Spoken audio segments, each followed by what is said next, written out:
안녕하세요. 서울시립대학교에서 도시를 연구하고 있는 시대가족 정석입니다. 도시의 정석 유튜버로도 활동하고 있습니다. 서울을 세계인들이 부러워하는 이 최고의 도시로 만들기 위해서 대중교통, 자전거, 보행, 이 대자보 중심의 도시로 바꿔야 한다. 이런 이야기를 오늘 좀 함께 나눌까 합니다. 이 서울의 대중교통 수준은 세계적이죠. 미국의 어느 기자가 와서 일주일 동안 서울 지하철을 타고 정말 극찬을 한 적도 있어요. 이만큼 우리 대중교통 수단이 세계 최고 수준인데 왜 우리는 매일매일 교통지옥, 출퇴근 전쟁을 치러야 할까? 직장과 우리들의 집이 너무 멀리 떨어져 있기 때문이에요. 매일 아침 저녁 1시간씩 지하철로 버스로 출퇴근을 해야 되는 거죠. 이 자가용은 보통 한두 명 탑니다. 그런데 이런 자가용이 많아지면 엄청난 도시 공간을 점유하게 되죠. 버스나 지하철은 많은 사람을 태우지만 도시 공간을 많이 차지하지는 않죠. 자전거도 마찬가지예요. 과연 우리 도시 공간은 지금 공정하게 우리가 배분되어 있는가? 도시교통이 대중교통 중심으로 바뀌게 되면 교통사고도 줄고 공기도 맑아지고 또 소음 공해도 훨씬 떨어지고 탄소 배출도 줄일 수 있습니다. 식당에 가서 밥을 먹어도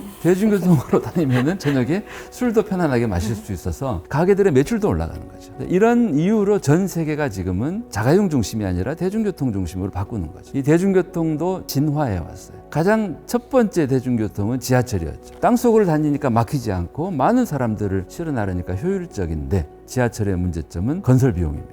땅속을 파야 되기 때문에 엄청난 비용이 들어요. 우리 서울 지하철 건설할 때 70년대, 80년대에 1km 건설하는데 1,000억 원씩 들었어요. 그래서 지하철의 문제는 이런 엄청난 건설 비용이 들기 때문에 더 이상 지하철이 세계적으로 확대되지 않죠.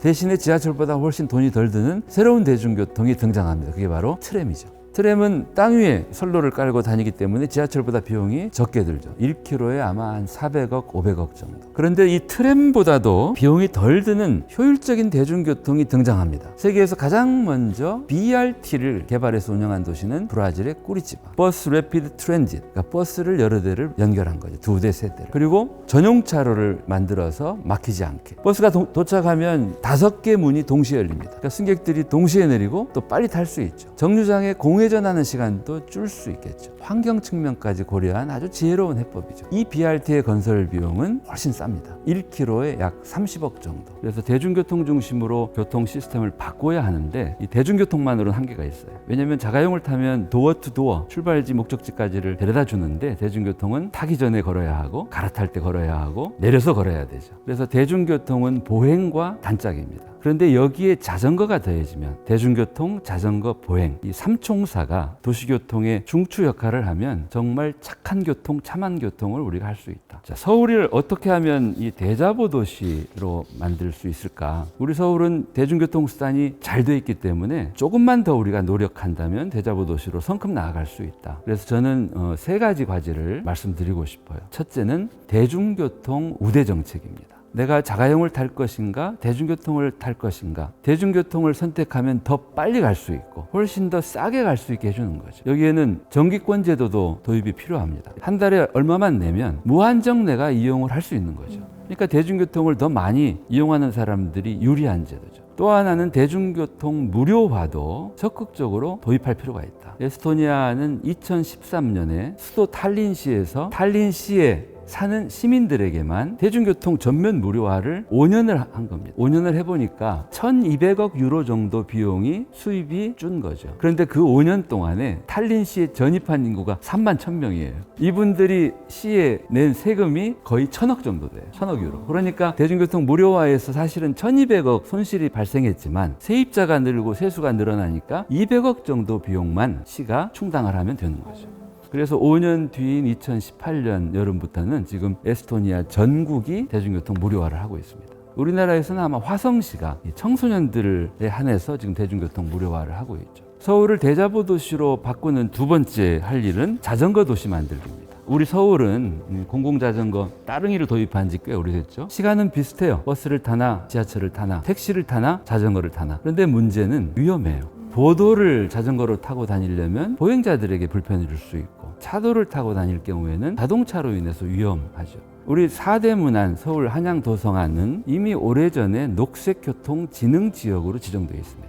그래서 이 사대문안 녹색교통진흥지역에 가장 먼저 해야 될 일이 저는 자전거 도로를 파격적으로 늘려라. 이미 서울시가 이 세종대로 사람 숲길이라고 해서 광화문부터 서울역까지 차선을 하나씩 줄이고 자전거 도로를 만들었고 점차 늘리고 있습니다. 저는 조금 더 파격적으로 늘렸으면 좋겠다. 대자보 도시로 가는 세 번째 과제는 저는 주말 차 없는 거리라고 생각해요. 월화수목금 또는 일요일까지 자동차에게 우리 도로를 다 내주되, 이를테면 주말 가운데 하루 토요일, 그것도 아침부터 이른 오후까지 몇 시간 정도는 자동차가 통행을 하지 않고 온전히 사람과 자전거가 쓸 수 있는 도로를 점점 늘려가자, 이겁니다. 우리도 차 없는 거리를 해요. 그런데 어쩌다 한번 합니다. 별 의미 없어요. 매주 말 반복적으로 지속적으로 할 때 우리 시민들은 토요일 오전이 되면 차 없는 거리에서 내가 아주 편안하게 다닐 수 있다는 걸 체감할 수 있겠죠. 그러니까 도시 공간을 이렇게 쓸 수도 있구나 하는 것들을 더 많은 시민들이 체감할 때 어렵지 않아요. 그러니까 우리 도시를 어떻게 하면 더 좋은 도시로, 세계인들이 부러워하는 도시로 만들 건가,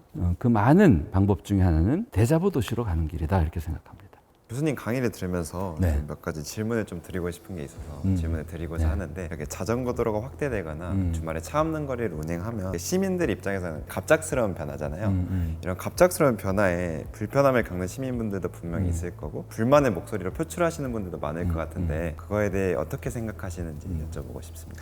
그러니까 도시를 바꿀 때 시민들마다 입장이 달라요. 특히 혜택을 누리던 분들의 혜택이 줄고 불편을 갖게 되면 반발을 하게 되겠죠. 지혜로운 방법은 실험을 통해서 점진적으로 한꺼번에 바꾸는 게 아니라, 그래서 주말 차 없는 거리는 한 번에 자전거 도로를 바꾸는 게 아니죠. 일주일 중에 딱 하루만, 그것도 반나절 정도만 이렇게 써본다면 그런 변화에 대해서 불편을 느끼는 분도 있고, 반면에 아마 아이를 둔 엄마 아빠들은 유아차에 아이들 태우고 나와서 신나게 놀 거예요. 그러니까 이 변화가 나에게 불편을 주는 사람도 있지만 이 변화로 인해서 엄청난 즐거움, 행복을 느끼는 사람도 있는 거죠. 결국은 차 없는 거리를 하면 조용해지고 공기가 맑아지고 안전해집니다. 그리고 차 없는 거리에 유동량들이 많아지다 보면 그 도로변에 가게의 매출도 올라가요. 그러니까 결국은 이것으로 인해서 피해를 보는 사람보다는 득을 보는 사람들이 훨씬 더 많아지면 이게 대세가 되는 거죠. 차 없는 거리가 시행되면 자가용이 통행이 좀 제한이 되잖아요. 그러면 신체가 불편하거나 노인분들이나 또는 아이가 여럿인 부모님들 같은 경우에는 자가용 이용이 굉장히 필요할 텐데 이런 분들의 반발이 있진 않을까요? 일주일 내내 24시간 내내 차 없는 거리를 하는 게 아니라 토요일 날 반나절에 하니까 자가용을 꼭 이용해야 하는 분들, 또는 이제 가게 하는 분들도 물건들을 실어오고 또 실어 나르고 해야 되죠. 그래서 차 없는 거리를 하는 그 시간대를 알면 그 시간대가 아닌 다른 시간대에는 얼마든지 차를 이용할 수 있으니까, 차 없는 거리 시간대에도 만약에 뭐 불이 났다라든지 환자가 발생했다라든지 이럴 때에는 차가 다닙니다. 그러니까 구급차라든지 비상 차량들은 언제든지 다닐 수 있다. 자전거 도로를 확대해 나가는 게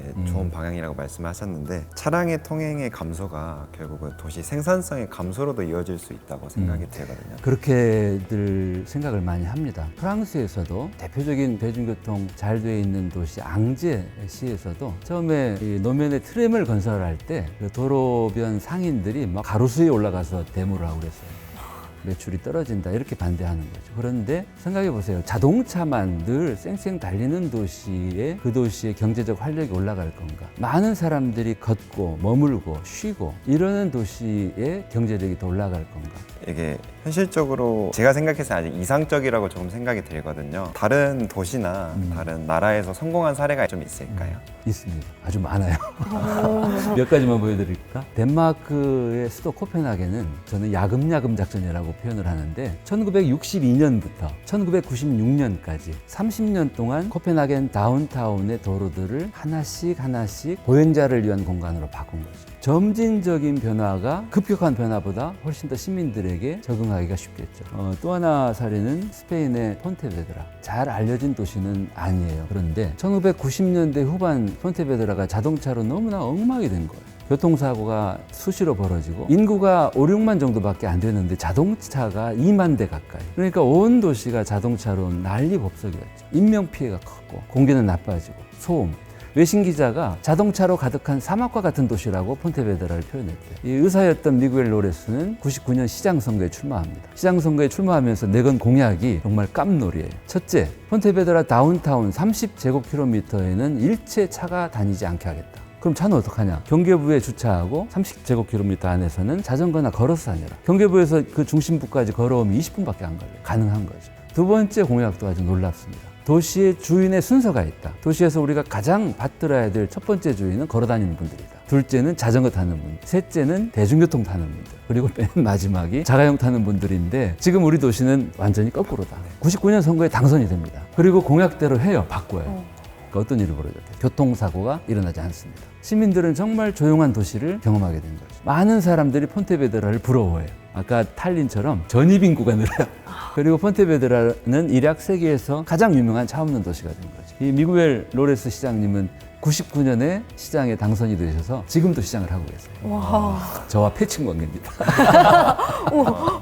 그리고 하나만 더 소개해드리면 파리 시내 전역을 지금 자동차 통행 속도를 30km로 제한을 해요. 그리고 우리가 잘 아는 샹젤리제 거리도 정원화하겠다 이런 계획을 발표했어요. 그러니까 샹젤리제 거리는 파리의 상징이면서 굉장히 도로가 넓습니다. 그러니까 차들이 굉장히 많이 다니죠. 그 차선 가운데 왕복 2개 차선 정도씩만 자동차에게 내어주고 나머지는 전부 사람과 또는 녹지 공간으로 바꾸겠다. 그래서 이처럼 도시를 자동차 중심에서 사람 도시로 바꾸고 있는 것은 지금 전 세계의 트렌드다. 특히 누가 더 도시에서 존중받아야 될 주인인가. 그리고 기후위기, 점점 심각해져가는 교통사고로 인한 인명손실, 경제 활성화, 이 모든 점에서 자동차 중심 도시보다는 대중교통, 자전거, 보행 중심 도시가 답이다. 우리나라는 이 점에서는 조금 뒤처진 느낌이고 우리 서울은 대중교통만큼은 최고 수준이니까 이제는 자전거를 더 활성화시키고 대자보로 우리 도시를 좀 더 멋진 도시로 만들었으면 좋겠습니다. 그러면 교수님께서 생각하시는 서울의 모습은 어떤 모습인가요? 걷고 싶은 도시. 서울에 오면 걷고 싶은 마음이 자꾸 들고 걷다 보면 즐거워지고 행복해지고 서울의 매력이 더 보이고 느껴지고 서울은 세계에서 거의 유일한 도시예요. 산으로 둘러싸여 있죠. 그러니까 서울에는 굉장히 다층적인 여러 레벨의 길이 있습니다. 그 중에 하나가 성곽길이에요. 그러니까 우리가 성곽길을 걸으면 평지를 걷는 것과는 다른 뷰를 갖게 되죠. 그죠? 또 하나, 청계천길, 한강 고수부지길, 시민공원길, 거기에다가 을지로는 지하보도도 있어요. 이렇게 다양한 길이 있는 서울의 그라운드 레벨, 지금 자동차에게 다 내어준 도로 가운데 상당 부분을 사람과 자전거에 내준다면 서울은 정말 걷고 싶은 도시가 될 수 있다. 서울을 걷고 싶은 도시로 바꾸는 징검다리가 바로 대자보 도시다. 이렇게 저는 생각합니다.